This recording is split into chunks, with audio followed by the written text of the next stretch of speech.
Hi, my name is Leon Cooper.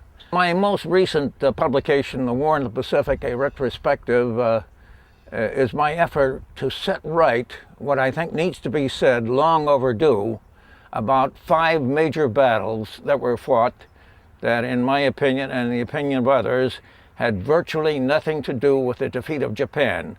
These 5 battles accounted for approximately 1/3 of all the casualties of the U.S. forces during the 4-year period of the Pacific War. I was in Taro as a boat group commander, leading a group of Higgins boats carrying Marines into the Taro battles and succeeding battles. There were many problems associated with the Pacific War. The most important one was the divided command. 2 guys, Admiral Nimitz and General MacArthur, were constantly warring with each other to see who would be the dominant position in the Pacific War, who would make all of the major decisions. All during the 4-year period of that war, these guys were playing games with each other while Americans were being killed. The man that I hold principally at fault for this, is one of the reasons that I wrote this book, is FDR. Unlike Europe, where he okayed the designation of Eisenhower as the supreme commander of the European theater, he made no such decision in connection with the Pacific theater.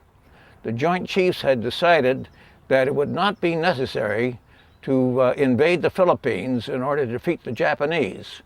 But FDR knew that MacArthur, who was being heralded by all the Roosevelt haters back home to also run for the presidency, and FDR was very much concerned that in his frail condition he would lose to MacArthur. So he decided to side with MacArthur and allow MacArthur to invade the Philippines, countermanding the decision of the Joint Chiefs.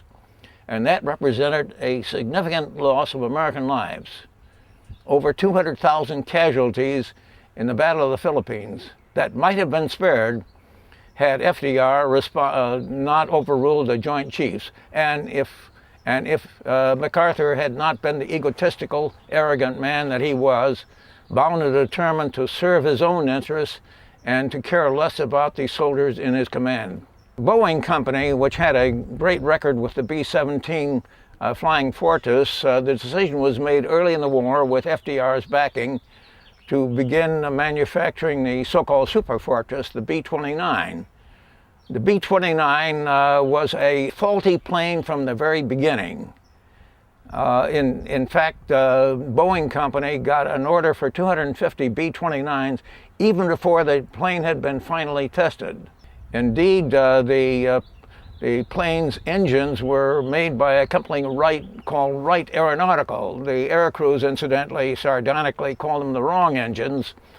And these planes, there were thousands of them that fell, and I still remember very well, as we were leaving the Marianas on our way up to the invasion of Iwo Jima, almost every day one of these big planes, the B-29s, would pancake near us. There were thousands of planes that were lost as a result of the faulty design of the plane. Our nation has long needed to acknowledge with shame those who fell in battles that should not have been fought, or who were led by commanders who were incompetent or worse.